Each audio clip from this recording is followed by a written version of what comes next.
সুপ্রিয় দর্শক, এইমাত্র পাওয়া রাতের সংবাদে আপনাদের স্বাগতম। শুরুতেই সংবাদ শিরোনাম। শুরুতেই জানাবো, জুলাই সনদ ভিন্ন ভিন্ন পদ্ধতির কথা বলছে বিএনপি, জামাত এবং এনসিপি। খালেদা জিয়াকে সাজা দেওয়া বিচারপতি আখতারুজ্জামানের পদত্যাগপত্র গ্রহণ, থাকছে বিস্তারিত। জানাবো, শিক্ষক জান্নাতুলের মৃত্যুতে ভোট গণনা কক্ষে কান্নায় ভেঙে পড়েন সহকর্মীরা, থাকছে বিস্তারিত। সর্বশেষ জানাবো, জাপান পৌঁছেছে এনসিপির প্রতিনিধি দল, থাকছে বিস্তারিত প্রতিবেদনে।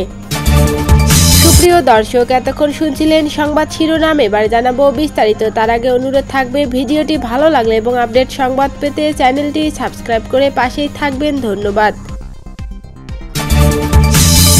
জুলাই সনদ ভিন্ন ভিন্ন পদ্ধতির কথা বলেছে বিএনপি, জামাত এবং এনসিপি। জুলাই জাতীয় সনদের সংবিধান সংশ্লিষ্ট সংস্কার প্রস্তাব বাস্তবায়নের উপায় নিয়ে জাতীয় ঐক্যমত্য কমিশনের সঙ্গে রাজনৈতিক দলগুলোর দিনব্যাপী বৈঠকে কোনো সমঝোতা হয়নি।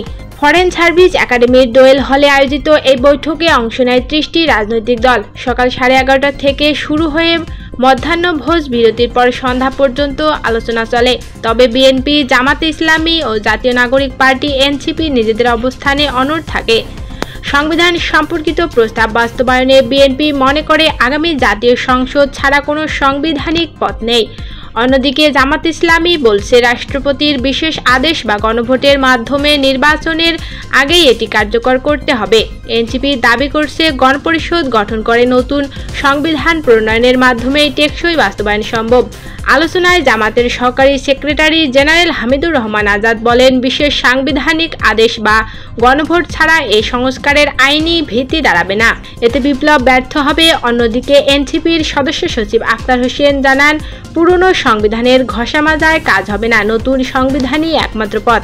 বিএনপির স্থায়ী কমিটির সদস্য সালাহুদ্দিন আহমেদ পাল্টা যুক্তি দিয়ে বলেন, দেশের সাংবিধানিক ধারাবাহিকতা বিদ্যমান। এই অবস্থায় বিশেষ আদেশ বা গণভোট সাংবিধানিকভাবে অগ্রহণযোগ্য।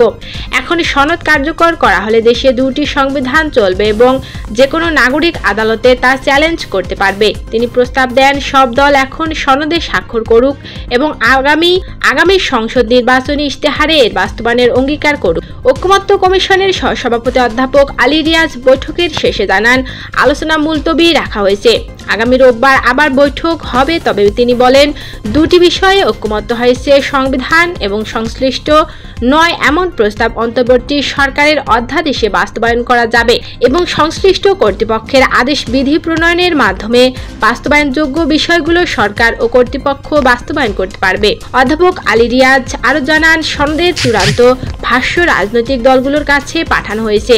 আগামী শনিবার বিকেল 5টার মধ্যে প্রতিটি দলকে 2 জন করে স্বাক্ষরকারী নাম পাঠাতে অনুরোধ জানানো হয়েছে। তবে বাস্তবায়ন পদ্ধতি চূড়ান্ত না হওয়ায় সব দল সনদে সই করবে কিনা তা নিয়ে সংশয় রয়ে গেছে। খালেদা জিয়াকে সাজা দেওয়া বিচারপতি আখতারুজ্জামানের পদত্যাগপত্র গ্রহণ। অনিয়মের অভিযোগে ছুটিতে পাঠানো হাইকোর্টের বিচারপতি মোহাম্মদ আখতারুজ্জামানের পদত্যাগপত্র গ্রহণ করেছেন রাষ্ট্রপতি মোহাম্মদ শাহাবুদ্দিন। শুক্রবার 12 সেপ্টেম্বর সুপ্রিম কোর্টের গণসংযোগ কর্মকর্তা মোহাম্মদ শফিকুল ইসলাম বিষয়টি গণমাধ্যমকে নিশ্চিত করেন। তিনি বলেন, গত 7 সেপ্টেম্বর বিচারপতি মোহাম্মদ আখতারুজ্জামানের পদত্যাগপত্র গ্রহণ করছেন রাষ্ট্রপতি। এর আগে গত 31 আগস্ট অনিয়মের অভিযোগে ছুটিতে পাঠানো হাইকোর্টের বিচারপতি মোহাম্মদ আখতারুজ্জামান রাষ্ট্রপতির কাছে পদত্যাগপত্র পাঠান।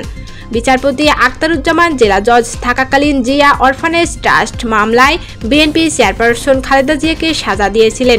গত 26 আগস্ট অনিয়মের অভিযোগের ব্যাখ্যা দিতে ছুটিতে পাঠানো হাইকোর্টের বিচারপতি মোহাম্মদ আখতারুজ্জামানের বিষয়ে সুপ্রিম জুডিশিয়াল কাউন্সিলে চূড়ান্ত শুনানি সম্পন্ন হয়। শিক্ষক জান্নাতুলের মৃত্যুতে ভোট গণনা কক্ষে কান্নায় ভেঙে পড়েন সহকর্মীরা। জাহাঙ্গীরনগর বিশ্ববিদ্যালয় কেন্দ্রীয় শিক্ষার্থী সংসদ জাকসু ও হল সংসদ নির্বাচনের ভোট গুনতে হঠাৎ অসুস্থ পড়েন চারুকলা বিভাগের সহকারী অধ্যাপক জান্নাতুল ফেরদৌস। এরপর হাসপাতালে নেওয়া হলে তাকে মৃত ঘোষণা করেন চিকিৎসক। জান্নাতুল ফেরদৌসের মৃত্যুর খবরে ছড়িয়ে পড়লে ভোট গণনার কক্ষে নির্বাচনে দায়িত্বরত পোলিং কর্মকর্তাদের অনেকেই কান্নায় ভেঙে পড়েন। সকালে অসুস্থ অবস্থায় সাভারের এনাম মেডিকেল কলেজ হাসপাতালে নেওয়া হলে কর্তব্যরত চিকিৎসক তাকে মৃত ঘোষণা করেন। জান্নাতুল ফেরদৌসের বাড়ি পাবনায়। তিনি পাবনা প্রেস ক্লাবের সাবেক সভাপতি ও বর্তমানে ইত্তেফাকের পাবনা জেলা প্রতিনিধি রুমি খন্দকারের একমাত্র মেয়ে।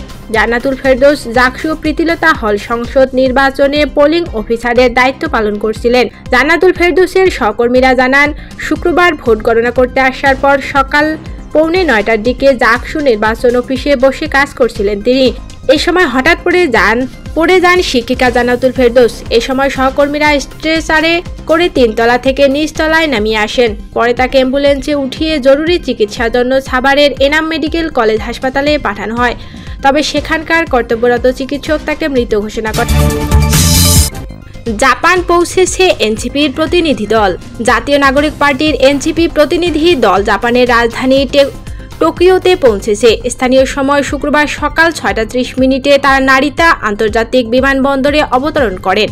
এ সময় জাপানে বসবাসরত প্রবাসী বাংলাদেশিরা ফুল দিয়ে তাদের উষ্ণ অভ্যর্থনা জানান। শুক্রবার এনসিপির যুগ্ম মুখ্য সমন্বয়ক ও মিডিয়ার সেল সদস্য মাহবুব আলম স্বাক্ষরিত এক সংবাদ বিজ্ঞপ্তিতে এ তথ্য জানানো হয়। এর আগে বৃহস্পতিবার দুপুর 1:30টার ফ্লাইটে প্রতিনিধি দলটি ঢাকার শাহজালাল আন্তর্জাতিক বিমানবন্দর থেকে জাপানের উদ্দেশ্যে রওনা দেন।